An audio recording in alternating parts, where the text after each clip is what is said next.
Yo guys, Blue Knots here, and welcome back to another video. Today, I am back with a San Jose Earthquakes mid-season review video. This is a video where I would take a look of how the Quakes have been doing in the first half of the season. But instead of actually talking about the first half of the season and just go piece by piece on how they've been doing and whether or not they have met expectation so far, let's actually talk about the changes that this team has gone. Because I think the story of this first half for the Quakes this season has been the changes in the front office and the management. I mean, obviously, if you guys have not heard of this before, Dominic Kidner is no longer the manager of the Quakes. It's now Chris Leach, and I gotta say, ever since Chris Leach has taken over with this team, everything has changed with this team. I mean, this team has pretty much gone from a defensive kind of mindset kind of team, a team that whenever you go to Avaya to see them, it just feels really just boring, and it's almost like it has this kind of feeling of, I mean, this is not kind of a football that I want to see.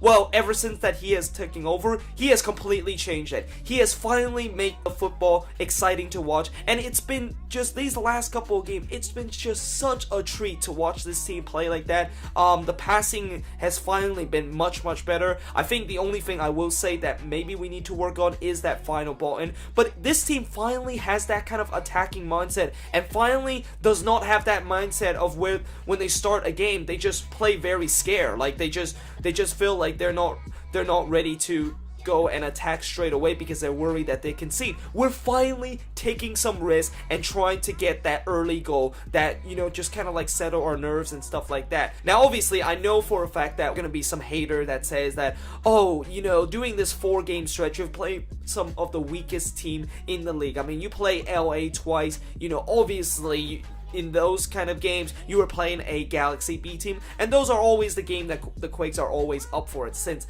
it is kind of like a big rivalry. And also, the other team that you play was the Seattle Sounders, who were playing pretty much their S2 squad, and then the other team that you like, the only team that you have legitimately been playing is against Atlanta United, and they beat you 4-2. So you should, am I really being very optimistic that this team is going to be very good, consider even though they're playing some of the weakest opponent in the league during this stretch.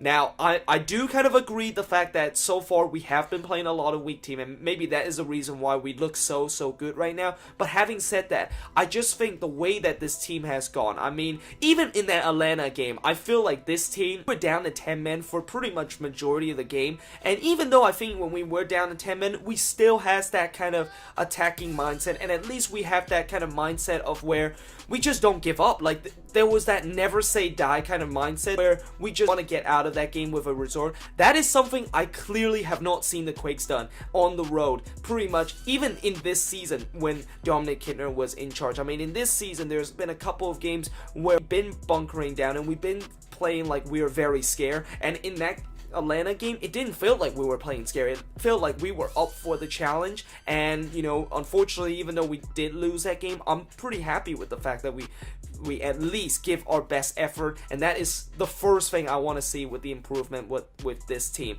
And also with the other team we're playing, okay, yes, we were playing against a very weak kind of LA Galaxy team, and we were playing an S2 kind of squad in the US Open Cup. But having said that, what can I do about that? I mean, it's their choice that they feel a very weak team. And also, people keep forgetting that the Quakes themselves are actually not as healthy as many people have think. I cannot believe right now that everybody always tend to say that the Quakes actually have no injury and they're completely fine. That is actually not true. I mean, we have so many injury in our squad. Obviously, you know, back in June, right, we had a couple of defender out. We also have a couple of striker that is out, and also a couple of midfielders that was also out, or they're on international duty. So for all of those people that keep saying that the reason why they look good is because they're playing their A team against a kind of a B team kind of squad, that is actually not true. I mean, I would say that we are kind of like playing our B team kind of squad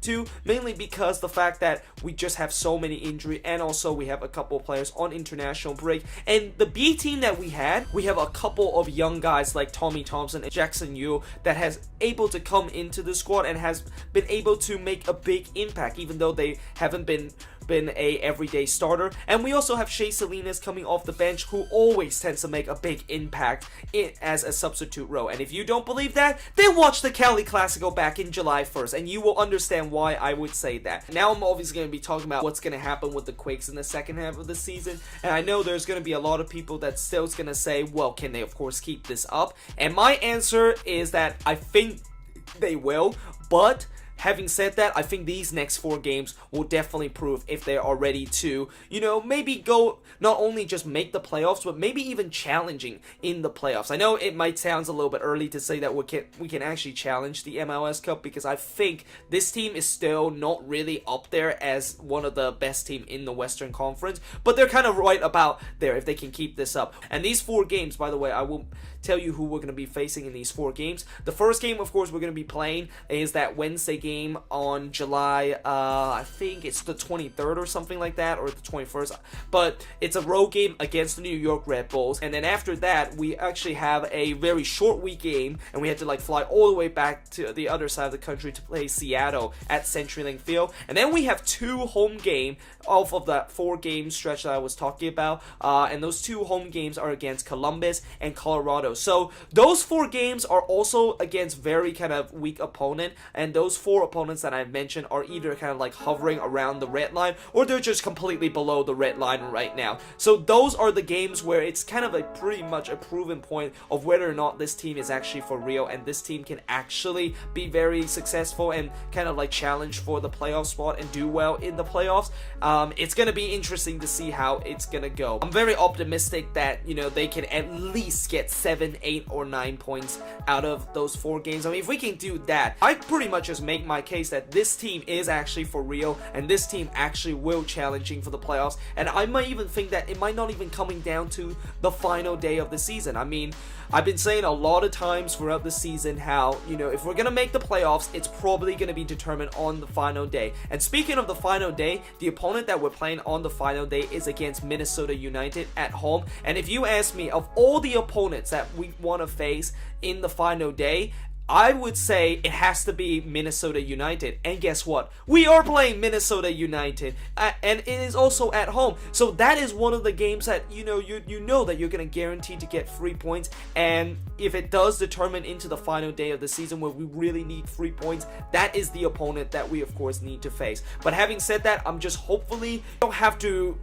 come into the last day of the season worried that we have to win or draw to get into the playoff. Hopefully when we coming into the final days, we will have playoff pictures secure. That's pretty much the bottom line of this. But yeah, that is obviously pretty much all I can say about the first half of the season. Obviously, this second half of the season is going to be very interesting, and of course, I am going to be continuing to do these vlogs. By the way, I want to give a pretty big shout out to everybody that actually met me back in that July 10th game against the Galaxy, because I did meet a couple of people. A couple of people actually come up to me and say that, of course, watch my vlog, and I want to thank everybody that actually watched my vlog. It means just it was kind of a very surreal kind of moment when I actually meet some of my subscribers and some of the people that watch my vlogs there at the stadium. I mean, I never thought in my life when I do these kind of match vlog, I never thought I would have fellow Quakes fan that say that, hey, I watched your video and it's very nice. So I am very thankful for all of you that of course watch that, and I want to thank you so much for supporting this series.